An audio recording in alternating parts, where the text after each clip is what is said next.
Everybody, welcome back to Video Game Esoterica and our side series Lake and Lounge. Hope you liked the intro there, because House of the Dead 4 did not come out on a physical copy, so we threw House of the Dead 2 down, threw a 4 over the 2, and we're going to call that the intro.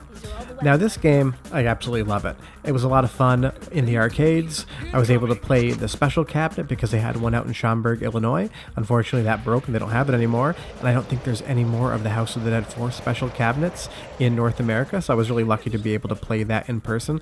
But I will say the PlayStation 3 port with the Move controllers is as close to perfect as you could possibly get without having a gigantic multi-tens of $1,000 cabinet in your house. You can play the special version as well on the PlayStation 3 downloadable game, but I am just playing the mainline entry right here, and I absolutely think it's a great game and you should all check it out and play it. You do get some repetition in the zombies, but you get these interesting segments where you have to shake the Move controller to knock them off, and you had to shake the gun in the arcade cabinet. Here you can select your paths. I would say when in doubt, head right. For some reason I like the right direction versus the left, but that's just the option that I picked there. But as far as the gameplay is concerned, this is a lot different than the original House of the Dead games. You have this automatic Uzi, and you have a lot more shots in your gun, but the zombies are going to take a lot more shots as well. And you just get an insane amount of zombies on screen compared to the House of the Dead 1, 2, or 3, or even Overkill. Now, I haven't played Scarlet Dawn yet, and I do know there's a lot of zombies in that as well, but this is kind of when the series decided to start throwing more and more enemies on screen that they could. I do miss a little bit of the destructible enemies, though. They definitely have a little bit of damage when you hit them, but you're not going to be knocking limbs off, chunks of head, and I think that's a little unfortunate. But you do get these nice grenades here, you're able to throw them and knock some of that horde of zombies back.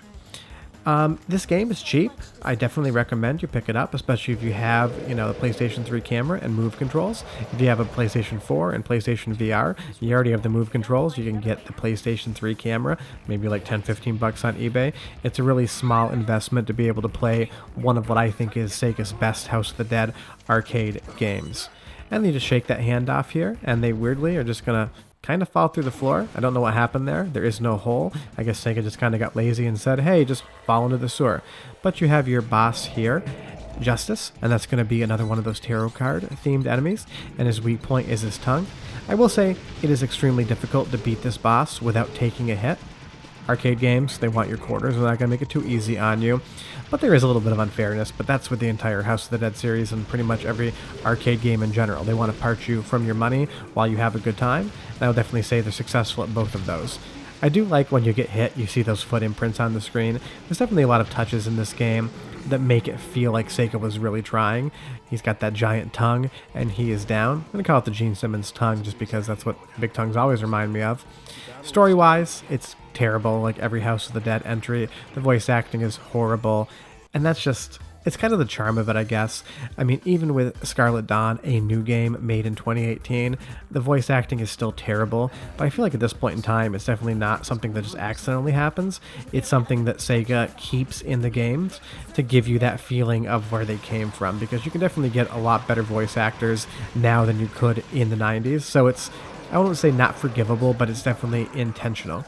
Now we're in the sewers, a definite staple of pretty much every light gun game. If it's not going to be a subway or a train, it's going to be a sewer. Beastbuster Second Nightmare has a big sewer level under the hospital. We'll be showing that game soon. And now we take another path, and we're going to go right and walk across the pipes. So as far as controlling this game, the Move controller works perfect, although it feels really weird in the hand. The game was intended originally to use a gun, but I just used the bare Move controller. Now you can get plastic gun attachments, and it may make it feel a little more authentic with an actual trigger there, but I'd say, those plastic devices, if you can find them cheap or you really want one, go for it. But I find just using the Move controller itself to be a perfectly functional way to play these games. It's unfortunate that there wasn't a physical copy of this game, because I have House of the Dead 1, 2, 3, and Overkill on physical copies. I actually own 2 copies of House of the Dead 2 and 3 on the Xbox, Dreamcast, and the Wii remakes, so I've definitely collected a lot of these games across different platforms, so it's unfortunate that there's not a physical copy of this. I wish Sega would have just done it. What I really hope is that they actually bring Scarlet Dawn home. I think they should even put it in VR. I think it'd be a lot of fun. But you see these guys right here with those torches, the acetylene torches. If you shoot the tanks, and I will do that later, they explode and take out a lot of enemies around them. So there's definitely some technique as to where you shoot. I just had an explosive barrel there, and everyone goes up and just flies to the side. So Sega definitely gave a lot of different components as to how you play the game, and once you play it more and more, you'll see here that just blows up completely, and you can kill those enemies quicker if your shots are effective. And I do like that. It adds an extra layer of challenge and kind of talent in there. If you can hit your shots directly, they explode. Now we're going on to the next boss, and it's going to be a gigantic spider. I hate spiders in video games. I tried to play Farpoint on PlayStation VR, and I didn't realize that level 1 was Giant Spider Planet, and I instantaneously put that game down and never picked it up again. It can be snakes, it can be scorpions, it can be rats, I could care less. But you throw a bunch of spiders on the screen, I get a little squeamish. You do it in VR, and it's just a definite nope from me. But all the boss fights in this game are great. They're challenging. They're fair as an arcade boss is going to be. And you will see that we do beat the spider here, or the lovers, because there are two. You have to hit the little parasitic spider on his head versus the main body of the spider, and then we're able to easily kill him. So I didn't make it through the entire game on my first playthrough because for some reason I couldn't get my save down from the cloud. I had to buy a new PlayStation 3 because my old one, the laser was going on the Blu-ray drive, and as opposed to repairing it, it was just as cheap to buy a PlayStation 3 Slim. So unfortunately, I only had so many credits, and you do have to play the game through collecting points so that you're able to actually get more credits.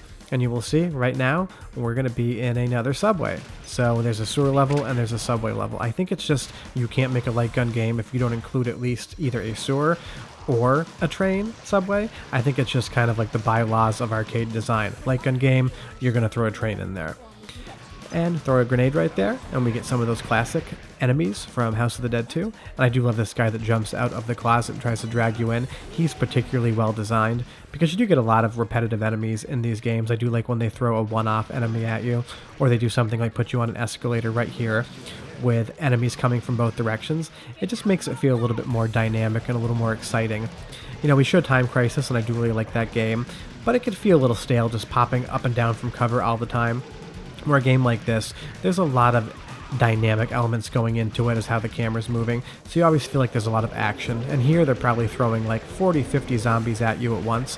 Granted, they're only like 2 types, so I'm sure the storage and RAM is pretty easy when they're pumping all those enemies out, so they can't be all unique enemies just for storage space concerns, but it really feels like you are fighting off a complete zombie horde.